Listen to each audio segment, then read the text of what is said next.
Está começando agora pela Rádio Câmara o programa Uirapuru, a voz do Campus 10 da UNEB. Uirapuru. Bom dia, ouvintes da Rádio Câmara 90,9 FM e ouvintes do programa Uirapuru, a voz do Campus 10, UNEB. Hoje, sexta-feira, o programa Uirapuru, a voz do Campus 10, traz na roda de conversa UNEB Consciência, juntamente com a participação da nossa convidada, a professora especialista Mônica Alves Fernandes, da UFSB, que juntamente com a professora Elânia Porto, da UNEB, abordarão sobre os impactos da pandemia do Covid-19 na vida das mulheres, especificamente sobre a violência sexual. Esse diálogo será ampliado com algumas orientações acerca do direito da educação sexual e segurança íntima no ambiente familiar, trazidas pela professora especialista Julinda Moraes, da Secretaria de Educação da Bahia. Ainda sobre os direitos humanos, serão apresentadas poéticas na voz do estudante de letras do Campus 10 UNEB, Matheus de Souza. Acompanhem também a nossa agenda cultural na apresentação da estudante de letras do Campus 10 UNEB, Aline Souza. Tenham um bom dia. Estamos apresentando o programa Uirapuru. Programa Uirapuru, Poéticas. Bom dia, meu nome é Matheus de Souza, acadêmico de letras pela UNEB, e irei recitar uma leitura poética do Estatuto da Criança e do Adolescente, que tem por autoria Eliakim Rufino. Todos nós temos direitos, uns menos, outros mais, mas existem alguns direitos chamados fundamentais. Direito fundamental é o direito de nascer, o direito de mamar, o direito de crescer. Direitos fundamentais todos temos que saber, se quisermos garantir o direito de viver. Nós temos tantos direitos que não podemos contar. O direito de ir e vir, o direito de opinar, o direito de brincar, de procurar diversão, o direito de criar, o direito de expressão. Nós temos tantos direitos que é importante observar. Se a vida nos dá direitos, direito é participar. Conviver com nossos pais, com os amigos e vizinhos, é direito e é razão para não vivermos sozinhos. Os nossos pais verdadeiros ou nossos pais adotivos formam a nossa família, nos tornam ainda mais vivos. Com amor e amizade é que podemos crescer. Faz parte da nossa vida a arte de conviver. O trabalho é um direito, é preciso trabalhar, observando a idade, o modo certo e o lugar. Crianças e adolescentes têm direito à proteção. Antes de ter trabalho, tem que ter educação, pois só o conhecimento e uma boa orientação podem possibilitar a escolha da profissão. Também é nosso direito o direito de saber, investigar, pesquisar, observar e conhecer. Não basta a escola da vida para ensinar a viver. O professor e o livro ajudam a compreender. O cinema e o museu, a biblioteca e a TV. O estudo é permanente, ninguém para de aprender. Mas em questão de direito, temos que ter atenção, para que o direito não sofra ameaça ou violação. Está decretado agora, e para sempre será. A lei é para prevenir, não dá para remediar. Crianças e adolescentes são seres em formação. Quem não cuida da semente, perde toda a plantação. As crianças têm direitos, e nós a obrigação de oferecer atendimento e especial atenção, para que não sofra abuso, crueldade ou opressão, nem seja submetido a qualquer exploração. A família e a sociedade, e Estado e a União, todos são responsáveis por essa proteção. Porém, se a criança erra, comete uma transgressão, o castigo com violência não é a melhor solução. Está provado e comprovado, não há por que duvidar. O ser humano que erra pode voltar a acertar. Nós temos tantos direitos, até o direito de errar. O milagre da existência é a gente que pode mudar. Crianças e adolescentes só poderão ser felizes se crescerem sem traumas, sem cortes, sem cicatrizes. Se os pais tiverem trabalho, justiça e dignidade, ensinarão aos seus filhos o amor e a liberdade. Ser livre é crescer com fé, com alegria e esperança. É saber olhar o mundo com os olhos de criança. A lei é linda porque, sem lei, não há liberdade. Sem liberdade, não pode existir felicidade. A liberdade não é fazer o que se pretende. Ser livre é cumprir a lei. Assim a gente se entende. Crianças e adolescentes merecem ser respeitados, para que todos tenham seus sonhos realizados. Estamos apresentando o programa Uirapuru. Roda de Conversa, UNEB Consciência. Bom dia, ouvintes da Rádio Câmara 90,9 FM e ouvintes do programa Uirapuru, a voz do Campus 10, UNEB. Hoje temos a honra de receber em nosso programa a professora Mônica Alves Fernandes, licenciada em Letras em Inglês pela UNEB Campus 10, e ela também é estudante em Artes Visuais na UFSB Campus Paulo Freire Teixeira de Freitas. Bom dia, professora Mônica. Gostaria que você falasse um pouco de você e de sua formação acadêmica. Depois, em seguida, daremos início à nossa entrevista. Bom dia a todos e todas, os ouvintes. Meu nome é Mônica Fernandes. Eu sou licenciada, em Letras em Inglês pela UNEB. Eu tenho especialização em Docência do Ensino Superior pela UNOPA. Sou bacharela em Artes pela Universidade Federal do Sul da Bahia, Campus Paulo Freire. Sou especializada em Literatura e Língua Inglesa pela Faculdade São Luís. Sou especializada também em Saúde Coletiva pela UFSB, Campus Paulo Freire. E atualmente eu estou fazendo licenciatura em Artes Visuais na Uniaselv. Atualmente eu sou professora de inglês na CEL, que é o Centro Educacional Onipotente, aqui na cidade de Teixeira de Freitas. E eu sou professora substituta da Universidade Federal do Sul da Bahia, Campus Paulo Freire, também como professora de inglês. Então, jovem com esse currículo, parabéns. Olha, Mônica, diante dos fatos que aconteceram recentemente, que a mídia trouxe à tona, que não é um fato pontual, isso não acontece só de agora, acontece desde que o mundo é mundo, da questão da violência a menores, a questão do estupro.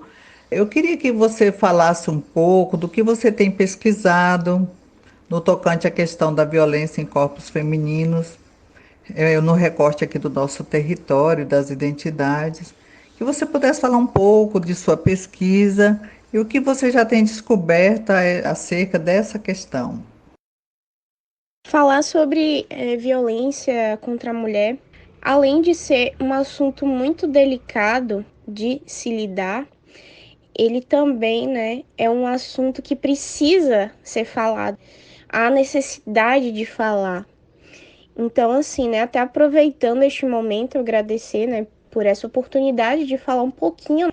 O mínimo, assim, eu não vou nem colocar nem 1% do que precisa ser falado, Então, assim, esse tipo de violência acontece desde muito tempo, Quando nós paramos para pesquisar e analisar o que acontece, tantas coisas que foram criadas para mascarar, de alguma forma, essa violência, para dizer que ela não existe, mas ela está aí, está presente no nosso dia a dia. Eu até vou colocar, assim, uma coisa que eu acredito que seja realidade, assim, de 99% das mulheres. Alguma dessas mulheres foi vítima tanto de violência física quanto de violência psicológica em algum momento da vida, Então, assim, eu já passei por vários tipos de abuso físico, psicológico. Eu já cheguei a ser agredida na rua, por uma pessoa desconhecida, por um homem desconhecido. Então, assim, não adianta a gente mascarar a realidade, não adianta dizer que não acontece, né? Como esse caso mesmo dessa criança que foi violentada esse tempo todo, né? Assim, existem inúmeros casos, né, que vêm na mídia e eles, às vezes, são tratados por pessoas que não têm condições de falar sobre essas questões. É muita coisa para falar sobre. E aí eu estava pesquisando sobre a questão da violência que aumentou no período da pandemia e quais foram os meios que os países utilizaram para conseguir lidar com esse avanço dessa violência. Bom, o que acontece? Em meados de abril, a maioria dos países começou a aderir à quarentena, a famosa quarentena. Com isso, gente, o que houve? Muitas pessoas, muitas mulheres se protegeram de um vírus, mas ficaram à mercê dos seus próprios agressores. Dentro das próprias casas, essas mulheres começaram a passar um tempo maior com aqueles agressores, sejam filhas, com o pai, com o tio. E o que acontece? A pandemia trouxe uma consequência trágica para essas mulheres. Por quê? O índice da violência começou a aumentar. E aí eu comecei a pesquisar um pouco, né, sobre o assunto, justamente pesquisando jornais e revistas, tanto nacionais quanto internacionais, que falassem acerca desse aumento da violência.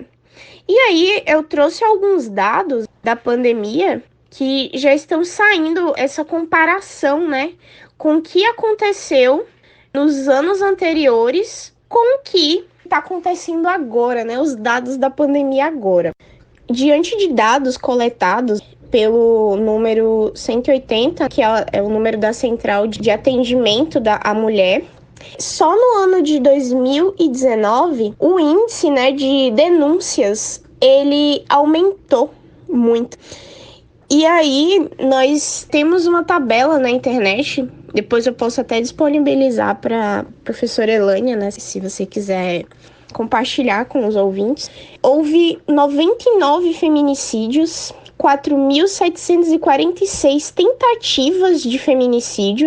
Quantas dessas tentativas, nós ficamos assim, imaginando, quantas dessas tentativas não foi tão grave, né, no sentido de, sei lá, de uma agressão, mas não chegou à morte, mas essas tentativas podem ter chegado a um nível extremo, né, para ser considerada uma tentativa de assassinato. Temos registrados 14.722 ameaças de morte, 4.308 cárceres privados, 3.423 casos de violência sexual e 3.209 denúncias de violência psicológica. Isso só no Brasil, tá, gente?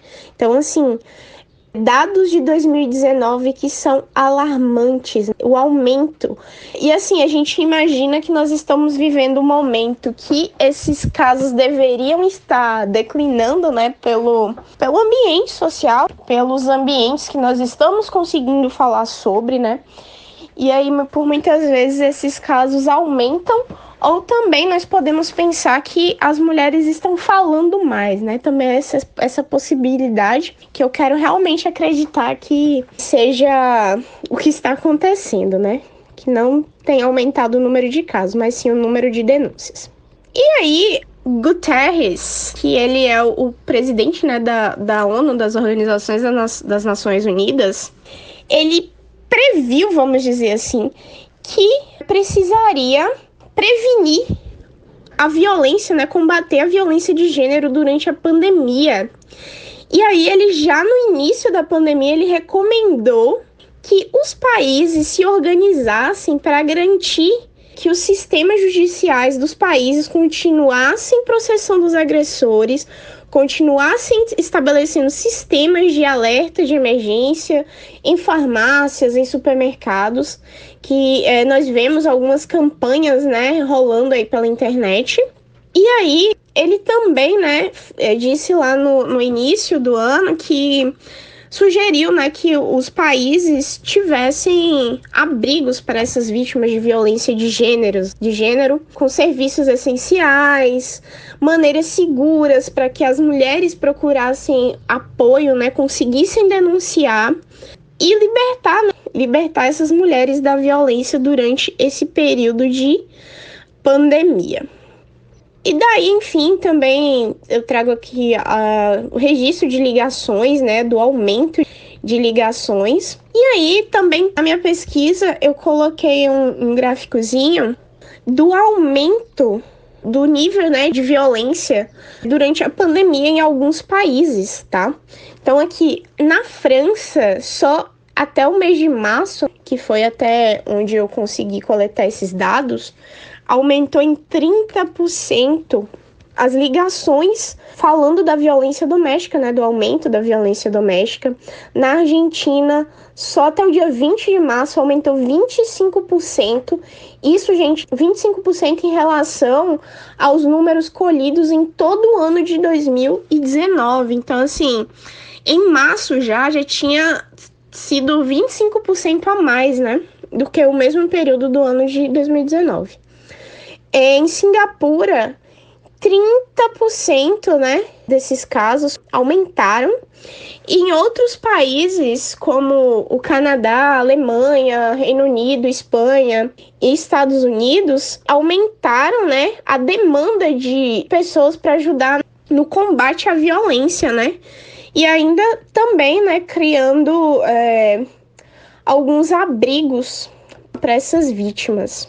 Então, alguns países lançaram algumas campanhas fazendo abrigos para essas vítimas, né? Claro, com todo um sistema para ajudar, né? Em relação ao coronavírus e ajudar essas vítimas tanto em relação ao atendimento médico quanto à moradia, a comida e afins. E aí, os países foram desenvolvendo o que cabia a cada um a fazer para conseguir abrigar essas mulheres. E aqui, gente, no Brasil, aconteceu o quê? O aumento da divulgação do número, então nós temos esse número, né? Eu já até citei o número 180, que é da Central de Atendimento à Mulher. É um serviço gratuito, ele funciona 24 horas por dia, inclusive nos finais de semana e feriado. E é onde os denunciantes podem também, gente, quando for denunciar, pode também manter o anonimato, tá? Então, assim, não precisa ter receio, né, de ligar, porque você não precisa se preocupar, falar seu nome, né? E aí, esse número também, inclusive, que era uma coisa que eu descobri, né, durante essa pesquisa, que ele pode ser acionado de qualquer lugar do Brasil e mais 16 países, gente, como Argentina, Venezuela, Uruguai, entre outros aqui. O Disque 100, ele também está sendo utilizado, tá? Ele não foi contado lá naquela pesquisa, né?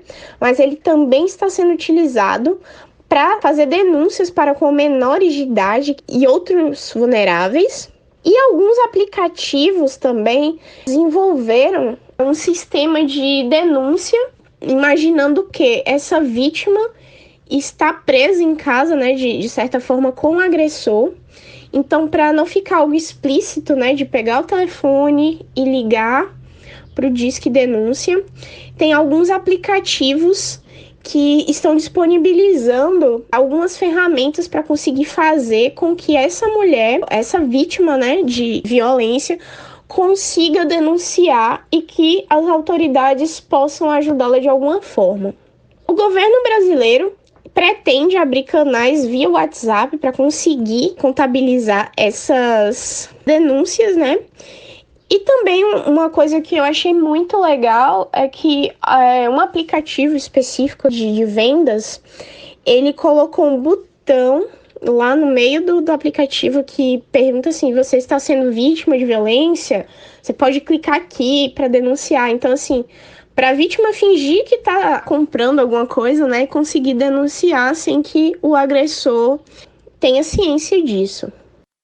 Mônica, para a gente situar um pouco os nossos ouvintes, porque nem todos têm acompanhado as mídias, né? Muitos não leem os jornais, ou às vezes no momento em que é divulgado no Jornal Nacional, que é o mais ouvido, na TV, não estão atentos. Então, quando nós falamos desse caso que veio à tona dessa criança, então uma criança que morava no Espírito Santo, que com 10 anos estava grávida, que abusava dela desde os 6 anos de idade, pelo que ela contou, né?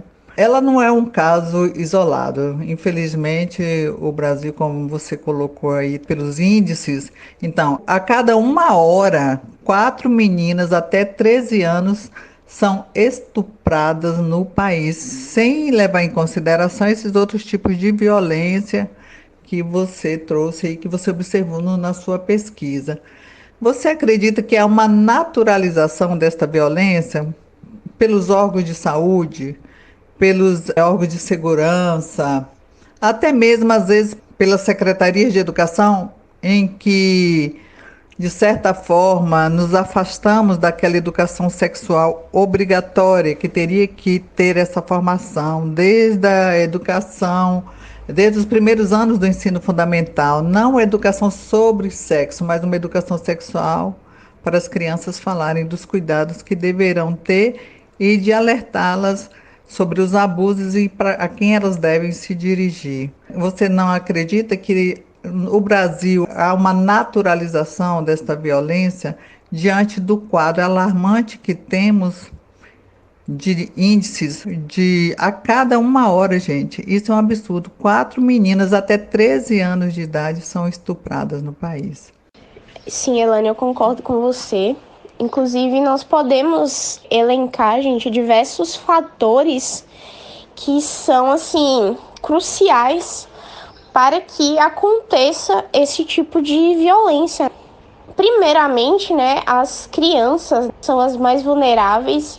Também nós não podemos esquecer, gente, que além de ser um tabu, uma mãe, por exemplo, assumir, denunciar e assim, é meio que assumir que a filha sofreu um estupro, um abuso, é difícil, né? A sociedade, ela deixou, assim, de falar sobre. É aquela coisa de... É uma coisa, vamos dizer assim, comum. É comum deixar isso entre linhas, não falar sobre. E também tem um número muito grande de meninos, né, que são estuprados. E aí, esse índice aí de estupro vamos dizer assim, é bem parecido com o das mulheres, mas assim, por questões até sociais, né, nossa sociedade machista, né, o que já é difícil assumir que uma mulher sofreu um estupro, imagina um menino, né. E assim, eu vejo, Elane, que muitas coisas que acontecem na sociedade hoje, ela poderia ter sido diminuída, né, amenizada, se as nossas crianças tivessem realmente essa educação sexual, que é exatamente isso aí que você disse, não é ensinar a criança a fazer sexo, né, gente? Que é o que muitos pregam por aí, que, enfim, né, nós vivemos uma onda de fake news que, assim, é gritante e que acabou demonizando, né, a educação sexual. Então, assim, muitas crianças passam por esse tipo de abuso, mas às vezes não tem nem, a maioria das vezes, né, vamos colocar assim, elas não têm conhecimento de que aquilo é uma atitude errada, justamente por serem crianças, né?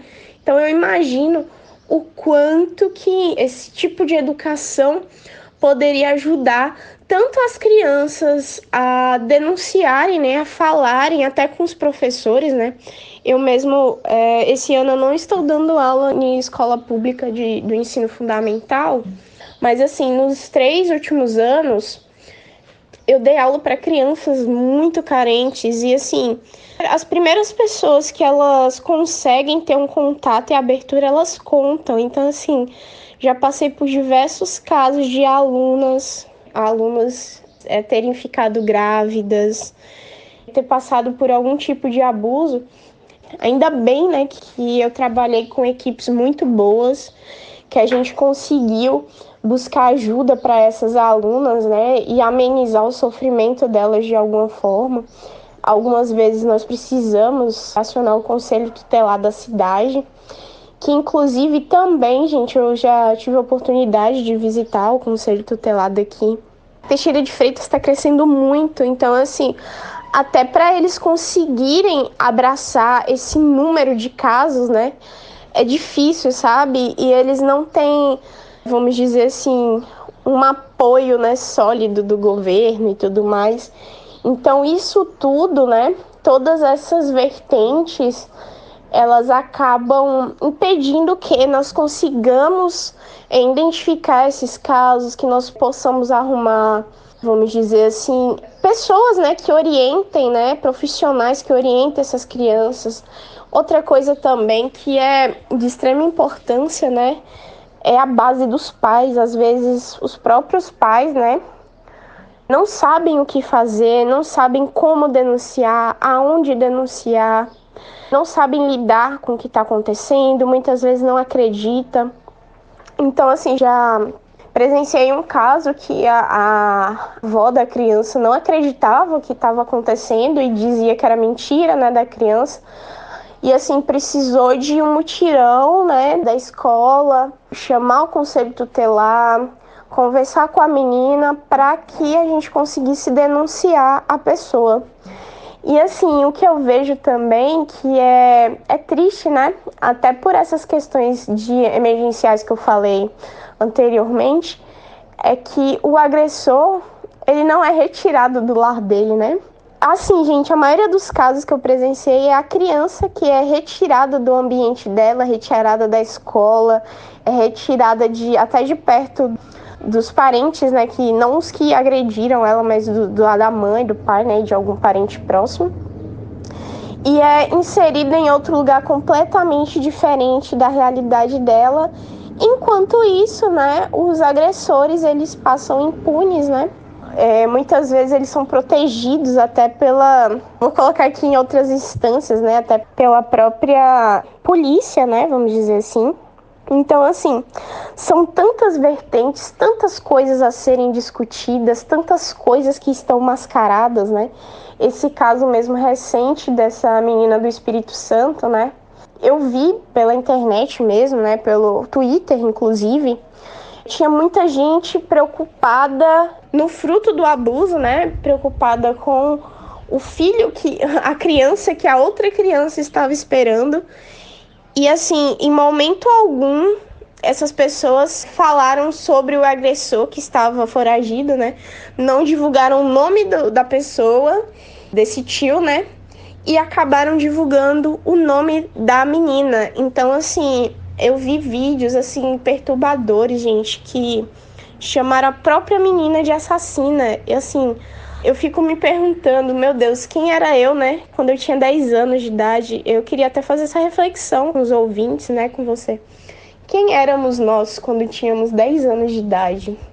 Então, assim, a minha preocupação era se chegar da escola rápido para eu assistir desenho, para eu brincar a tarde toda. Então, assim, o que seria essa criança, né? Que estava sendo abusada desde os 5 anos de idade e aos 10 anos ter consciência que tá esperando outra criança, né? E aí pessoas que têm uma voz na mídia, né? Chegar ao ponto de divulgar o nome dessa criança. O quanto que foi doído isso pra mim, sabe? Porque assim, um mínimo de proteção, né? Resguardar o nome da criança, resguardar a imagem dessa criança. E assim, é muita frustração. Vou dizer assim, eu tenho muita frustração com diversas instâncias, né, da nossa sociedade, que parece que não tá fazendo absolutamente nada, né? Então, assim, nós precisamos falar nós precisamos criar medidas, nós precisamos estudar, precisamos criar estudos e precisamos dessa voz, porque o que uma criança de 10 anos lá do Espírito Santo talvez não consiga falar, eu posso falar para ajudá-la de alguma forma. Olha, esse caso tem mexido muito com todas nós. Eu, por ser mulher, por ser mãe de 3 filhos, que houve uma vigilância severa no período da infância deles, porque eu sabia dos riscos que corriam.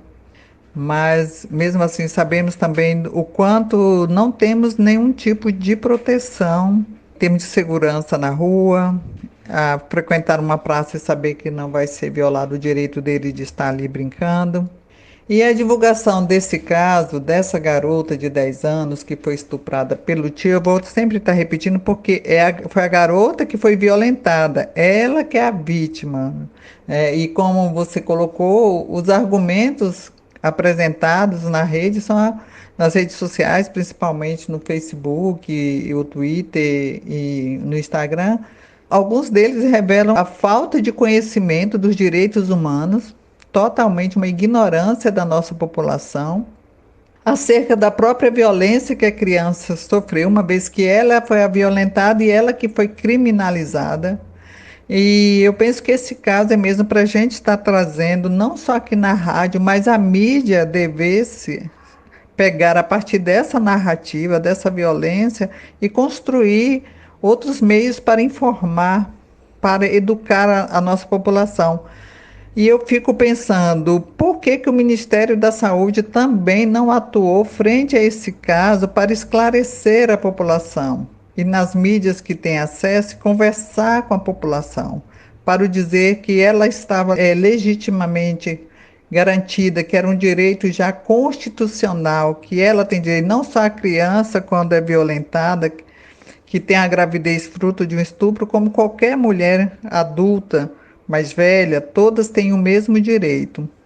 Então, a divulgação desse caso, voltando, né, como isso nos incomodou muito, deveria ser tratado mesmo com mais seriedade pelo Ministério da Saúde, pelo Ministério dos Direitos Humanos e da Família, porque se eles não tratam com seriedade, mostram, nos revelam que eles ignoram os dados apresentados pelo próprio Sistema de Informações Hospitalares do SUS. Porque o Sistema de Informações Hospitalares do SUS, que é ligado ao Ministério da Saúde, ele já informa que o Brasil registra, em média, anualmente, 26 mil partos de mães com idade entre 10 e 14 anos. Então, não é algo recente, eles têm esses dados. E desde 2008 para cá, foram registrados quase 32 mil abortos envolvendo garotas dessa faixa etária. Muitos desses abortos realizados de forma clandestina, levando ao óbito as crianças gestantes. Então, aproveitando seus estudos sobre saúde coletiva, que políticas públicas na área da saúde devessem ser pensadas para essa população, crianças e adolescentes? Aí eu fico pensando, não seria conveniente, junto à educação sexual na escola, uma educação sexual junto aos programas de saúde da família, que foi implantado desde 1994 pelo Ministério da Saúde, com profissionais competentes, com profissionais formados dentro dos PSFs, atendendo. As crianças vão ao médico como pediatra e já deveriam ter essa formação também, essa informação dentro dos centros de saúde. O que você pensa sobre isso, professora? Em relação a isso, o que eu também, né, juntamente com alguns no curso de saúde coletiva, nós tínhamos pessoas de diversas áreas, né, da saúde, só tinha eu da educação, né, da área da educação, mas assim, nós compartilhamos ali, eu até comecei a entender, né, melhor, né, assim, quando nós falamos dessas questões de aborto e afins, às vezes nós achamos que é um problema com um setor específico, um setor meio que culpa o outro e joga a bola, né, pro outro. Então, assim, o que nós entramos em consenso ali? Primeira coisa, essa questão de aborto legalizado é uma questão de saúde pública. O que esse tabu de dizer, abortar ou não. A primeira coisa que nós temos que entender é que aborto é questão de saúde pública. Quantas dessas vidas, né, desses números que você citou aí, que nós poderíamos ter diminuído, né?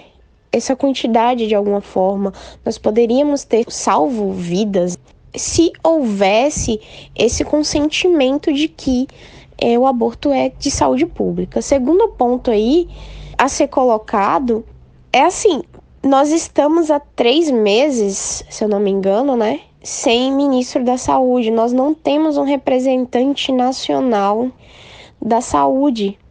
Então, assim, como que as outras instâncias da saúde estão, né, sem esse representante máximo, né? Nós não temos um ministro da saúde. Então, assim, é aquilo meio que se o corpo está sem a cabeça, como que o resto dos membros vão se comunicar, né? Como que eles vão reagir ali? Então a gente também está sofrendo muito com essa falta de um profissional da saúde estar encabeçando ali, né, a saúde do Brasil. Outro ponto também, né, já ligando com essa questão de não ter nenhuma fala do Ministério da Saúde, porque os dados mostrados, né, sobre o caso da menina foram dados que foram jogados por jornais, né, do Brasil, e aí acabou virando uma questão política, porque ficou meio que uma briga entre esquerda e direita, né, e o que seria um aborto legalizado, e assim, até as informações sobre o período de gestação da criança ficou assim, jogada. Algumas pessoas falavam, ela tá de 5 meses, ela tá de 3 meses, e assim, não veio nenhuma pessoa pública, né, nenhum representante da saúde dizer exatamente o que aconteceu, esclarecer. Então, assim, o caso dessa menina ficou muito no disse que disse de um jornal que pegou informação, sabe-se lá de onde, né? Porque não tem esses dados oficiais. E aí, essa superexposição da vítima, o que é colocar uma criança de 10 anos como assassina? Então, assim, todas essas questões estão ali, né? Permeiam, se entrelaçam e acaba virando emaranhado que nós não conseguimos encontrar a ponta, nós não conseguimos definir o que realmente está acontecendo, né? Então, assim, o que nós podemos fazer nas nossas áreas de atuação, não digo somente em escola pública, tá? Mas, assim, eu acho que com a voz que nós temos, nós devemos sim, né, lutar para que exista essa educação sexual no sentido de que instruir as nossas crianças, dizer o que pode, o que não pode, até questão de higiene, sabe? Que envolve a educação sexual, né? A questão da higiene íntima, até onde que as pessoas podem tocar no seu corpo. Então, assim, as fake news, acredito eu, que transformou essa educação sexual como se fosse uma espécie de... demonizou, né? Como se fosse ensinar, erotizar as crianças de alguma forma. E assim, uma coisa que nós temos que ter na nossa cabeça, né, de querer sempre aprender, né, será que é isso mesmo? Nos indagar se essas informações que nós estamos recebendo, se elas são verdadeiramente, né, se elas são reais, ou se é um tipo de manobra política, afim, para tentar destruir ou o caráter, né, como que nós vemos essa pessoa ou essas pessoas perante a sociedade. Então, assim, nós temos um leque de informações todos os dias, né, principalmente nas redes sociais, e a gente tem que aprender a filtrar isso, né, e assim, falar sobre essa menina que foi, sim, uma vítima, como tantas outras meninas que estão aí no anonimato, né. Nós temos que colocar assim, ela foi vítima, tá? Não tem como colocar uma criança dessa como a que cometeu esse crime, né? Nós não podemos colocar essa criança no lugar da pessoa que cometeu o crime. E é isso que muitas pessoas fizeram, né? Através desses vídeos que circularam nas redes sociais. Inclusive, o médico, né? Que eu não me recordo o nome dele agora, o médico que realizou o procedimento, ele também, eu acho importante a gente pesquisar, ele também deu algumas declarações, né, sobre, e aí ele falou um ponto muito importante em um vídeo aí, que eu vi circulando no Instagram, falando acerca da hipocrisia que acontece diante dos senadores, dos prefeitos e afins, né, que às vezes eles chegam a esse nível porque nós os elegemos, e aí eles chegam lá falando que o aborto não deve ser aprovado, né, enfim, por questões de ética familiar. E aí, esse mesmo médico diz que muitos médicos, eles ganham muito em cima de... Eles fazem abortos desses, vamos dizer assim, das amantes desses senadores, né? Que eles não querem que tenha um filho bastardo, por exemplo. E aí, o que acontece? Essa gama dessas pessoas que têm dinheiro para pagar um aborto ilegal, porém seguro, né? Porque esses abortos acontecem em clínicas médicas de médicos renomados, então eles ganham muito dinheiro com isso. E se essa questão se tornasse questão de saúde pública, né, que a população toda tivesse acesso a esse procedimento, o que aconteceria?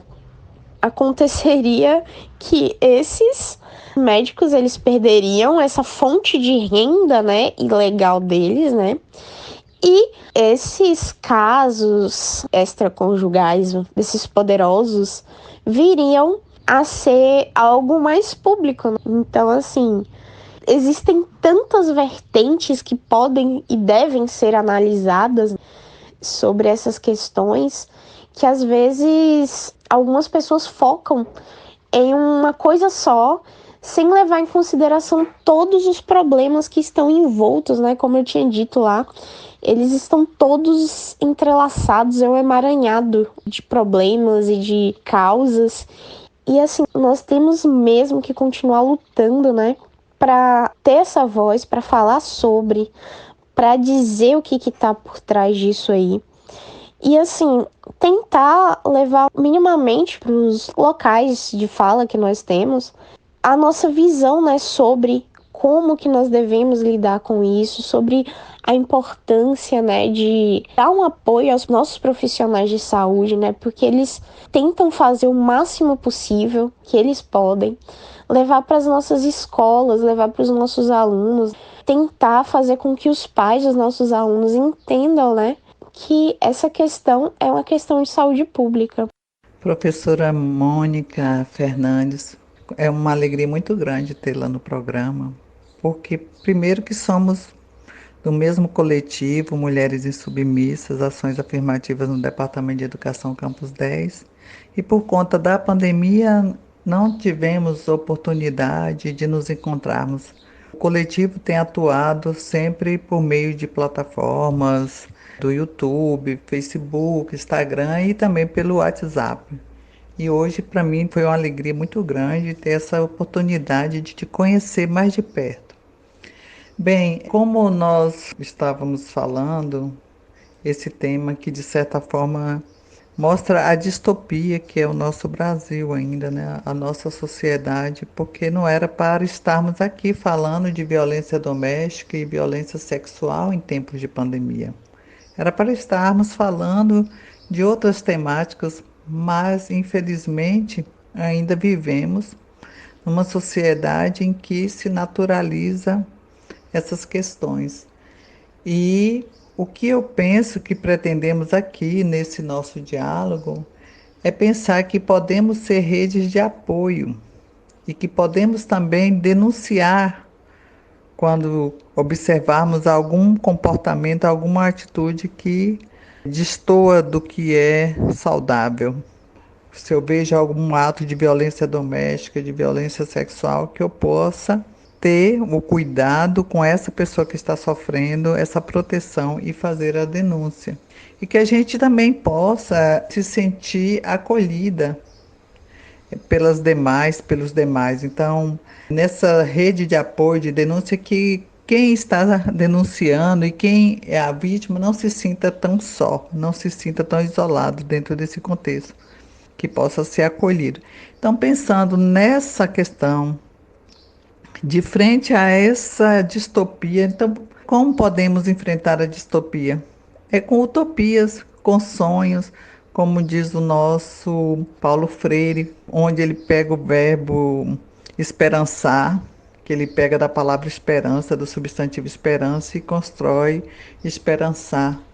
Então, esperançar, pensar em tempos melhores com a participação de todos. Então, pensando nisso, professora, eu te convido a ouvir um poema interpretado por Matheus, estudante do curso de Letras da UNEB, e que ele vai falar dessa questão de que cada um do seu lugar, o pouco que faz, pode contribuir com o todo. Então, uma utopia que vem das ações miúdas de cada um de nós.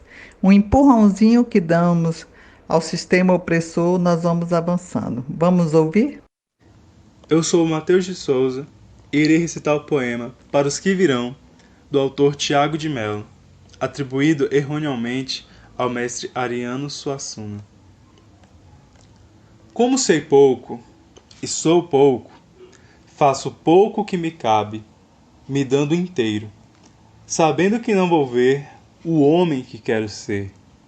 Já sofri o suficiente para não enganar a ninguém, principalmente aos que sofrem na própria vida, a garra da opressão e nem sabem. Não tenho sol escondido no meu bolso de palavras.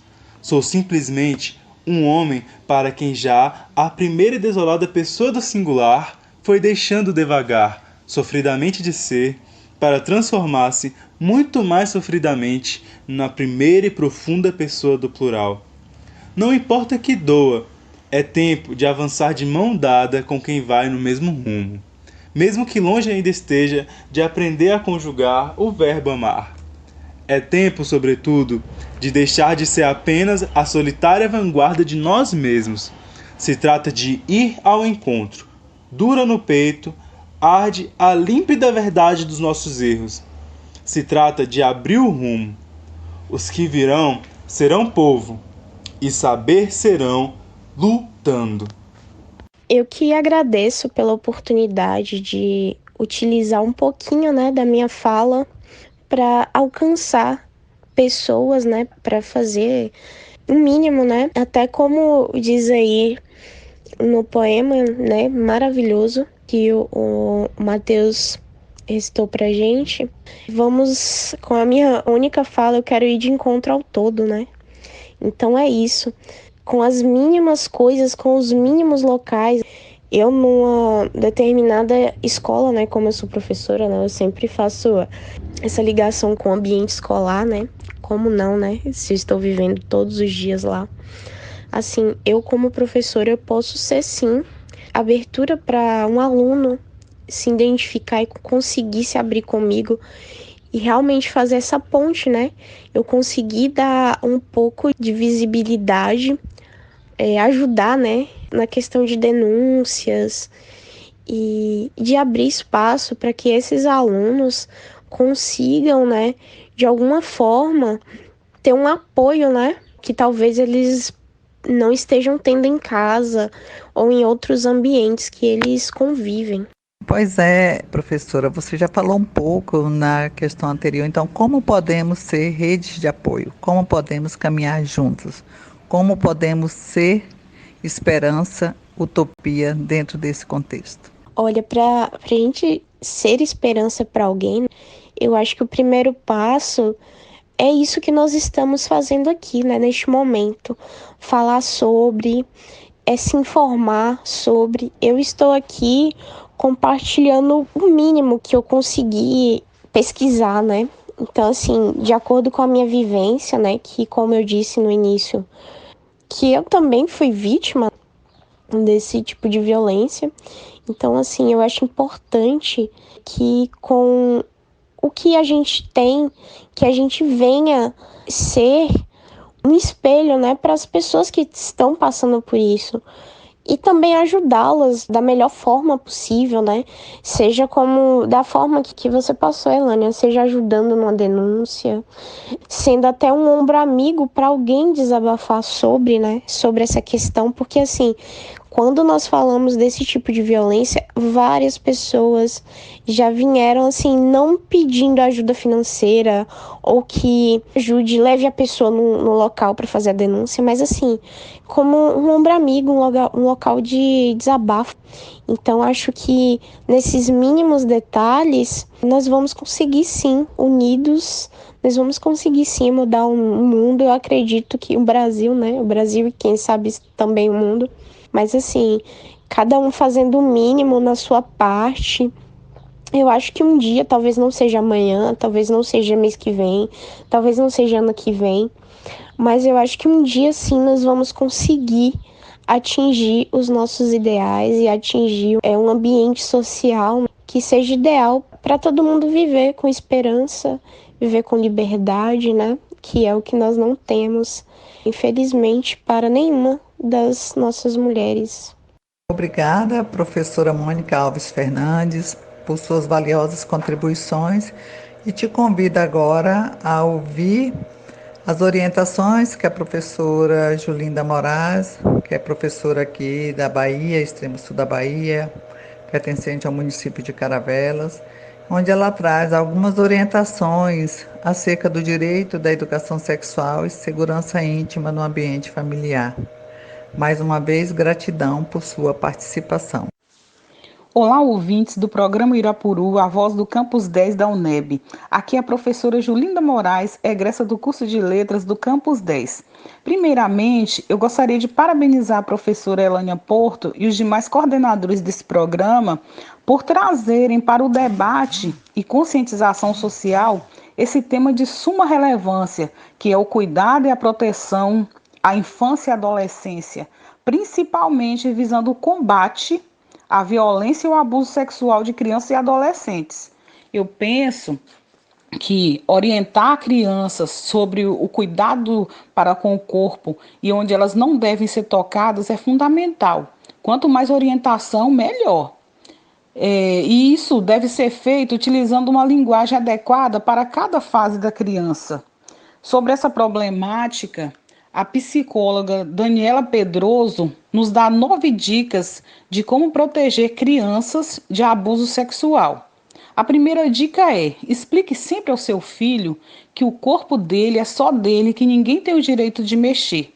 Deixe claro que se qualquer adulto tentar fazer algo estranho, deve contar a você. Segundo, o agressor, na maioria dos casos, é uma pessoa conhecida ou da própria família. Se o seu filho reclamar que não gosta de alguém com quem vocês convivam, tente entender o motivo. Muitas vezes, pode não ser apenas uma fantasia. Terceiro, ainda que a maior parte dos casos seja praticada por pessoas conhecidas, é importante você manter a orientação de que seu filho não deve conversar com estranhos. Quarto, uma das maneiras de aproximação dos agressores é a internet. Por isso, se seu filho ou sua filha tem um perfil em alguma rede social ou usa aplicativos de mensagens, não deixe os dados liberados para quem não é amigo. Não coloque muitas fotos e fique sempre atento. Quinto, converse sempre com seu filho sobre o uso da internet. Se precisar, ative filtros de segurança no computador. Sexto, fique sempre por perto quando seu filho estiver navegando e saiba quais são os sites que ele visita. Se for necessário, verifique o histórico com frequência.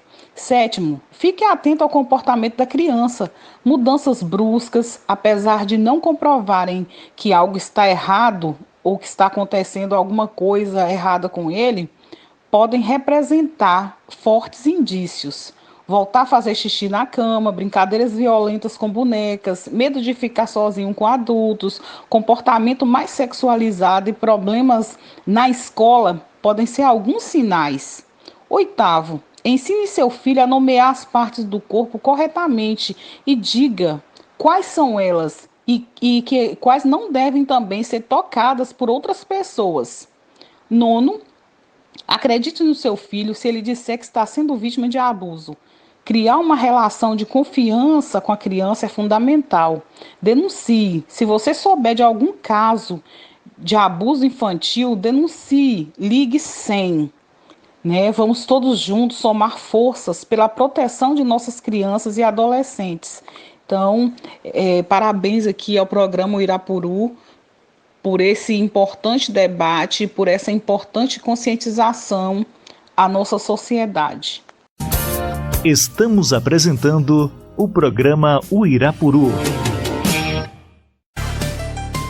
Programa Uirapuru, Agenda Campus 10 da UNEB.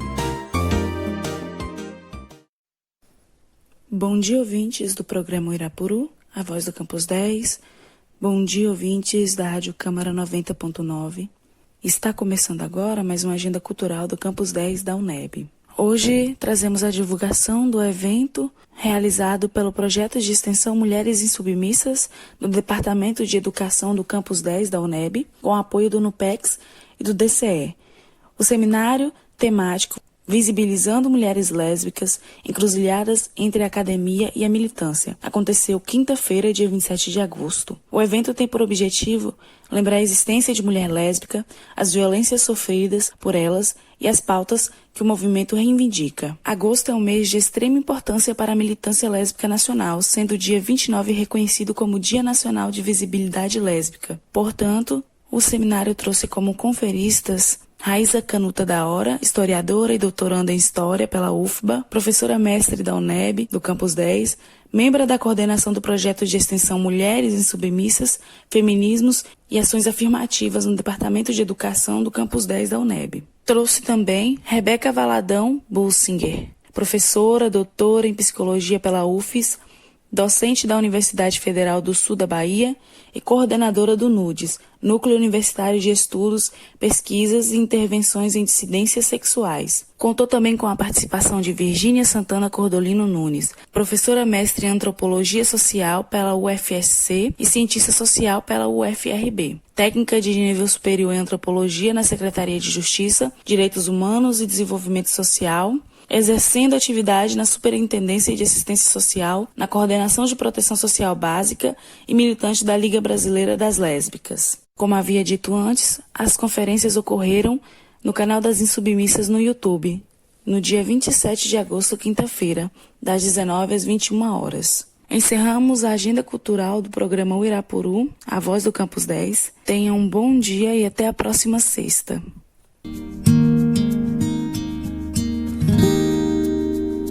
Era uma vez o dia que todo dia era bom,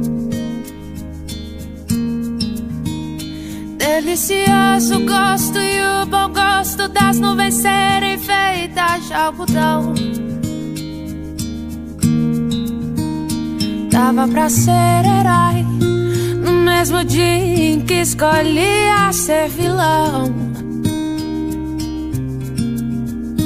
E acabava tudo em lanche, um banho quente e talvez um arranhão. Dava pra ver a ingenuidade, a inocência cantando no tom. Milhões de mundos e universos tão reais quanto a nossa imaginação. Bastava um colo, um carinho, remédio era beijo e proteção. Tudo voltava a ser novo no outro dia, sem muita preocupação. É que a gente quer crescer, e quando cresce quer voltar do início. Porque um joelho ralado dói bem menos que um coração partido. É que a gente quer crescer, e quando cresce quer voltar do início. Porque um joelho ralado